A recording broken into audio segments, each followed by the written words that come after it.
যে ইউনিয়ন পরিষদ থেকে হারাম উপায়ে আমার পকেটে একটা টাকা। সম্প্রতি সোশ্যাল মিডিয়ায় একজন আলেম চেয়ারম্যান বেশ প্রশংসা কুড়াচ্ছেন।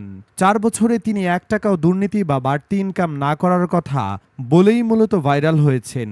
ভাইরাল সেই ভিডিওতে তিনি বলেন, ইউনিয়ন পরিষদের চেয়ারম্যানের জন্য সরকার বেতন বরাদ্দ করেছে 10,000, তার মধ্যে সরকার দেয় 4,500, বাকিটা পরিষদ থেকে নেওয়া হয়। এর বাইরে তিনি ইনকামের কোনো পথ দেখেন না বলে জানান। তিনি বলেন, আলহামদুলিল্লাহ, আমি বুকে হাত দিয়ে বলতে পারি ইউনিয়ন পরিষদ থেকে হারাম উপায়ে আমার পকেটে 1টি টাকাও ঢোকেনি। এছাড়া তিনি চেয়ারম্যান হবার পর থেকে বিনামূল্যে জন্ম নিবন্ধন থেকে শুরু করে সব করে দিচ্ছেন। তিনি বলেন, আমার আগে যারা ছিলেন এরা 1200, 1500, 1800, 2000, 2500 টাকা পর্যন্ত নিয়ে মাসকে মাস, বছরকে বছর তাদেরকে ঘুরায়ে রাখছে। তো যখন আমি এটা দেখলাম তখন ঘোষণা দিলাম যে জন্ম নিবন্ধন আমি ফ্রি করে দেব এবং জন্ম নিবন্ধনের সরকারি যে ফিটা আছে এটা আমি আমার পক্ষ থেকে দিয়ে দেব। এবং আলহামদুলিল্লাহ তখন যথেষ্ট পরিমাণে আমি জন্ম নিবন্ধন প্রিন্ট করেছি। এখন পর্যন্ত সম্ভবত আমার ইউনিয়নের 70%-এর বেশি জন্ম নিবন্ধন আমার কমপ্লিট। এবং জেনে খুশি হবেন যে আমাদের উপজেলায় আমরা কিছুদিন আগে জন্ম নিবন্ধনে 1 নম্বর হয়েছি। এসবের বাইরে 12 জুন 2023 সালেও একটি ছবি ভাইরাল হয়েছিল। সেদিন কোনো একটা আন্দোলনের সময় চরমনাইয়ের পীরের সামনে কেউ কটু কথা বলেছিল। তখন তিনি রেগে তেড়ে যান ও বলেন, শায়েখ চরমনাইয়ের সামনে উচ্চ আওয়াজে কথা বলে কে? তার কলিজা কত বড়? আমাকে ভেতরে যেতে দিন, আমার শায়েখের নিরাপত্তা প্রয়োজন। জানা গেছে এই চেয়ারম্যানের নাম মুফতি হেদায়েতুল্লাহ খান আজাদি। একই সাথে তিনি একজন ইসলামী বক্তাও। বাংলাদেশ ইসলামী আন্দোলনের ব্যানারে হাতপাখা মার্কায় তিনি 2021 সালে বরিশাল সদর 6 নম্বর জাগুয়া ইউনিয়ন পরিষদের চেয়ারম্যান নির্বাচিত হন। মুফতি হেদায়েতুল্লাহ আজাদি জামিয়া ইসলামিয়া দারুল উলুম মাদ্রাসা থেকে দাওরা এবং জামিয়া ইসলামিয়া দারুল উলুম মাদানিয়া থেকে ইফতা পাশ করেন। পেশাগত জীবনে তিনি একজন খতিব, শিক্ষক ও ইসলামী বক্তা। তিনি ঢাকার ধোলাইপাড়ের পুকুরপাড় জামে মসজিদের খতিব এবং ইসলামী একাডেমি বাংলাদেশ নামক একটি ইসলামী স্কুলের পরিচালক। এছাড়া একজন বক্তা হিসেবেও ইতিমধ্যে মানুষের আস্থা অর্জন করতে শুরু করেছেন। মুক্তিযোদ্ধা পরিবারের সন্তান মুফতি হেদায়েতুল্লাহ আজাদি শৈশব থেকেই ইসলামী রাজনীতিতে সক্রিয় ছিলেন। রাজনীতিতে তার হাতেখড়ি হয় মুক্তিযোদ্ধা দাদার মাধ্যমে। সে অভিজ্ঞতা তুলে ধরে বলেন, আমার দাদা মাওলানা আব্দুর রশিদ একজন বীর মুক্তিযোদ্ধা ছিলেন।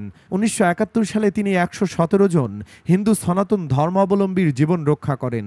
শৈশবে দেখেছি তিনি প্রতিদিন বিভিন্ন এলাকায় ঘুরে ঘুরে মানুষের খোঁজ খবর নিতেন, তাদের সাহায্য সহযোগিতা করতেন। কখনো কখনো ফজরের পর আমাকে সঙ্গে নিয়েও বের হতেন, মানুষের ভালো মন্দ খবর নিতেন।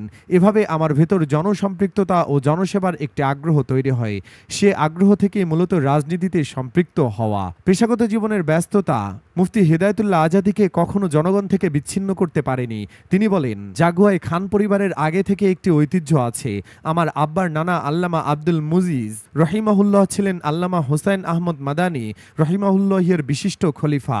দাদা ছিলেন মুক্তিযোদ্ধা ও সেনাবাহিনীর ধর্মীয় শিক্ষক। আমার আব্বাও একজন আলেম।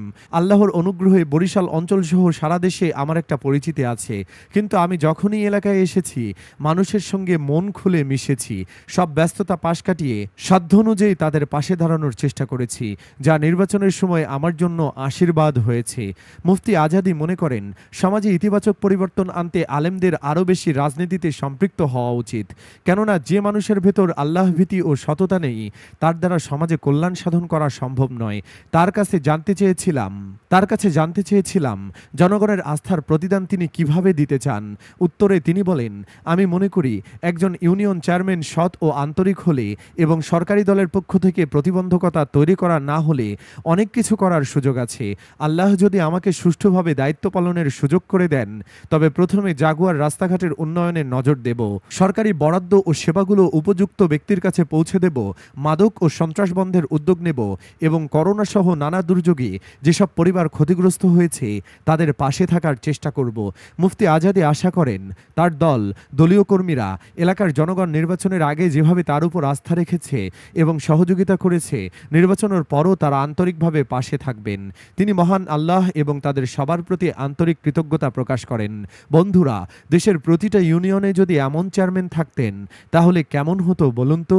মন্তব্যের ঘরে জানাতে পারেন যার যেমন মতামত। আল্লাহ হাফেজ।